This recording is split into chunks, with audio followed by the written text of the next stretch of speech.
ETF index mutual funds నేర్చుకుని stock మార్కెట్లో రాణించాలనుకుంటున్నారా? వెంటనే ఈ నెంబర్కి కాల్ చేయండి.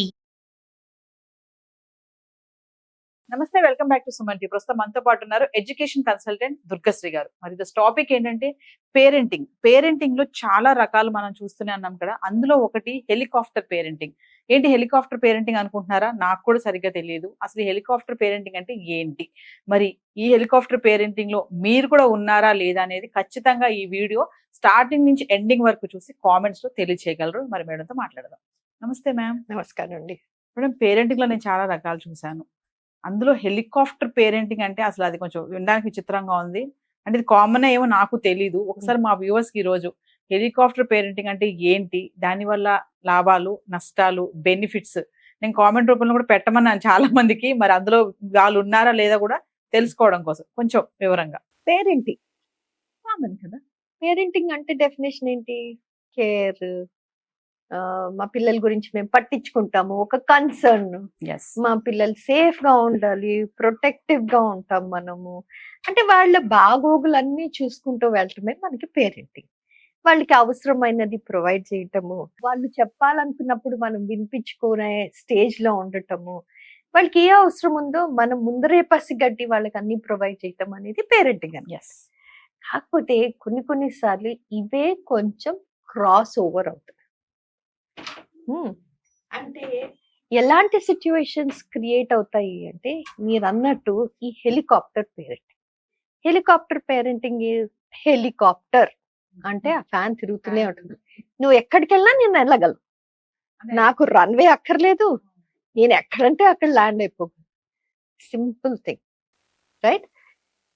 ఈ హెలికాప్టర్ పేరెంటింగ్ లో ఏమవుతుంది, ఆ పేరెంట్స్ కాన్స్టెంట్ గా హవరింగ్ అనమాట. అంటే ఏంటి ఏంటి అటెళ్ళి ఇటెళ్ళి ఏం చేస్తున్నావు, నువ్వు ఇది చేయొచ్చు కదా, నువ్వు అది చేయొచ్చు కదా.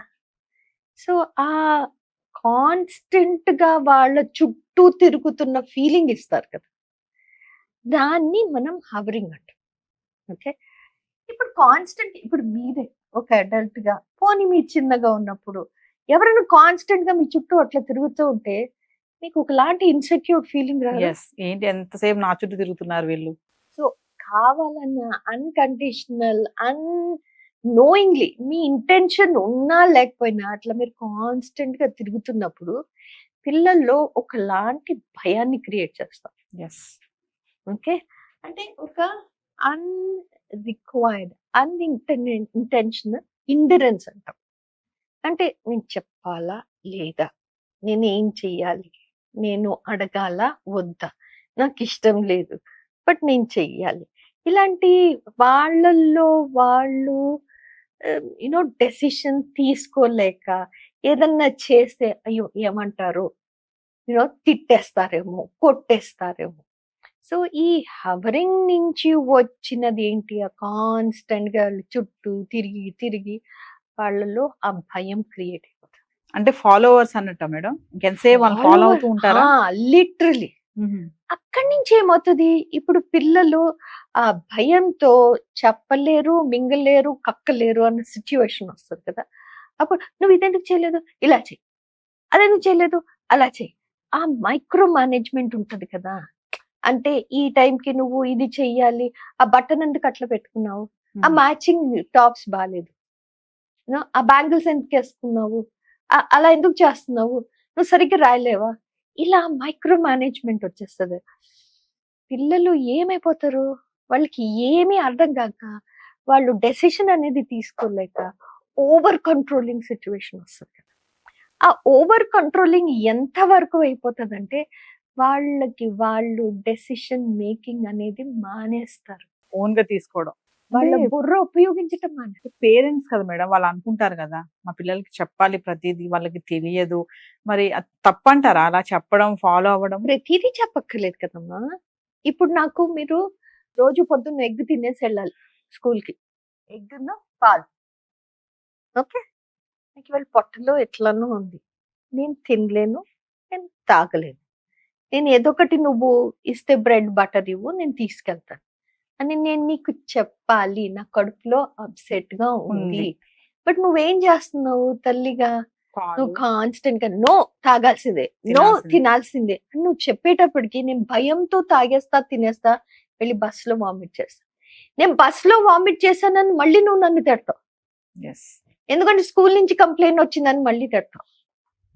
సో నాకు డెసిషన్ అనేది నేను తీసుకోలేను, ఎందుకంటే నేను ఆ భయంలోనే ఎప్పుడు బతుకుతున్నా. అంటే ఈ హెలికాప్టర్ పేరెంటింగ్ అనే దాంట్లో ఆ పిల్లలు డెసిషన్ మేకింగ్ చేసుకోలేరంటారా? ప్రతి దానికి అంటే చిన్న దానికి దానికి కూడా డెసిషన్ మేకింగ్ చాలా దూరము. ఫస్ట్ నేను ఏం చేస్తాను, నా మీద నాకు కాన్ఫిడెన్స్ పోయినప్పుడు నేను చేయగలను అన్న క్వశ్చన్ వచ్చేస్తుంది.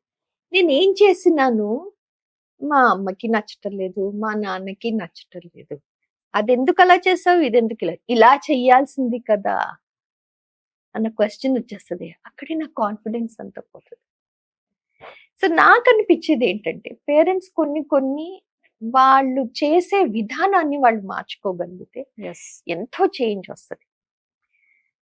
మొట్టమొదటిది ఎప్పుడు వాళ్ళని మానిటర్ చేయాలి, వాళ్ళతో పాటే కూర్చుని ఆడేయాలి, వాళ్ళతో పాటే కూర్చుని చదివేయాలి, వాళ్ళతో పాటే వెళ్ళి ప్లే గ్రౌండ్ లో వాళ్ళతో పాటే ఉండాలి, ఏం చేస్తున్నారో చూడాలి. కొంచెము ఇండివిజువాలిటీ అనేది వాళ్ళకి డెవలప్ అవ్వాలి అంటే మీరు కొంచెం బ్యాక్ ఆఫ్ అయిపోయి, మరీ టాడ్లర్ అంటే ఓకే. చిన్న పిల్లలు వాళ్ళకి బయట ఆడుకోవటానికి వెళ్తున్నప్పుడు మీరు ఉండండి, బట్ ఇంట్లో ఆడుకునేటప్పుడు కొంచెం సేపు వాళ్ళకి ఫ్రీడమ్ ఇవ్వండి. ఎస్ అలాని ప్రతిరోజు వాళ్ళు ఎంగేజ్ అయిపోయి ఉండవలసిన అవసరం లేదు కదా. సో ఫస్ట్ థింగ్ కొంచెం బ్యాక్ ఆఫ్ అవ్వండి monitoring wise. Yes Right? The next thing that I would say, overburdening them with too many activities. Karate class నుంచి టెన్నిస్ లెసన్, టెన్నిస్ నుంచి మ్యూజిక్ నుంచి డాన్స్, దాని తర్వాత మ్యాథ్స్. ఫ్రీ టైం ఎక్కడుంది పిల్లలకి? అంటే మరి అది చదువు, ఇదేమో ఎనర్జీ కోసం అని చెప్పి యాక్టివిటీ అంటారు కదా మేడం. యాక్టివిటీ కాదు మరి, కష్టం కదా. మరి వాళ్ళు చేస్తున్నారు వీళ్ళు చేస్తున్నారు, నువ్వెందుకు చేయమంటారు? ఆ కంపారిజన్ అక్కర్లే కదా, అందరూ ఒక బొంత నుంచి వచ్చిన వాళ్ళం కాదు కదా. సో అంత ఓవర్ బర్డన్ చేయొద్దు. ఆ ఫ్రీ టైం కూడా ఇవ్వండి. ఆ ఫ్రీ టైమ్ స్క్రీన్ తో కాదు నేను అనేది, ఆ ఫ్రీ టైంలో బోర్డమ్ అనేది ఏంటి అనేది కూడా వాళ్ళు అర్థం చేసుకోవాలి ఎస్ కదా. అప్పుడే కానీ వాళ్ళ క్రియేటివిటీ అనేది బయటికి రాదు కదా. నేను బోర్ అవుతున్నాను, ఏం చేయగలను నేను డ్రాయింగ్ చేయగలనా, పెయింటింగ్ చేయగలనా, వాళ్ళంతటా వాళ్ళు డిసైడ్ చేసుకొని. మూడోది మైక్రో మేనేజ్మెంట్ ఉంటుంది కదా. మైక్రో మేనేజ్మెంట్ లో ఏంటి, you make decisions for me. ఇందాక మనం మాట్లాడుకున్నాము, ఈ డ్రెస్ వేసుకోవాలా, ఇదే డ్రెస్ వేసుకోవాలి, ఇలానే వెళ్ళాలి. ఇందుకు చిన్న చిన్న డెసిషన్స్ వాళ్ళు చేసుకోవటానికి మనం వదలగలిగితే we become a better parent. Yes okay. దాని తర్వాత ఇప్పుడు మనం సోషల్ గ్యాదరింగ్కి వెళ్ళాం. ఓకే, ఆ గ్యాదరింగ్ లో మా పిల్లోడు ఇది చేస్తాడండి, ఏదన్నా డాన్స్ చేసి చూపించు, ఆ పాట పాడి చూపించు, కరాటే ఐఫోన్ లో ఇట్లా వాడేస్తాడండి. ఎందుకు? వాళ్ళకి చేయాలని లేదు, ఎందుకు అంత పుష్ చేస్తారు? అవసరమే లేదు కదా. ఓకే. ఇంకోటి, ఈ పిల్లలు ఈ భయంతో ఏంటి తెలుసా, వాళ్ళు ఒక personal space and time create చేసుకుంటారు. పిల్లలు personal space and time create చేసుకున్నారు అనుకో, పేరెంట్స్ దాని లోపలికి వెళ్ళలేరు. అదే పేరెంట్సే నీకు ఈ టైం ఇస్తున్నాను, go do what you want to do. Okay, this is yours బేటా. Okay, we finish our studies, do what you want. Okay, a personal space student or child creates for themselves, they will welcome you into that. Yes. Right? So a constant monitoring కొంచెం తగ్గించండి. అన్ని decisions మీరు తీసుకోవద్దు, పిల్లలతో మాట్లాడండి, open conversation. నలుగురిలో ఉన్నప్పుడు రే ఏంట్రా చేస్తున్నావు నువ్వు, నేను ఇదేనా నీకు నేర్పించింది, ఇంట్లో అసలు తినడండి, ఇక్కడేంటి అలా తింటున్నాడు. Don't intimidate. కొంచెము అవన్నీ రెస్ట్రిక్ట్ చేసుకున్నాం అనుకో, we become a better parent. These are some of the examples of helicopter parenting. Okay, మనము ఇంటెన్షనల్ గా చేయమమ్మా ఇది.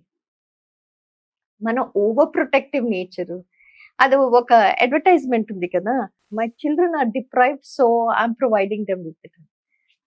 These are not depriving people. This is not deprivation. This is all about how you want to lead your children.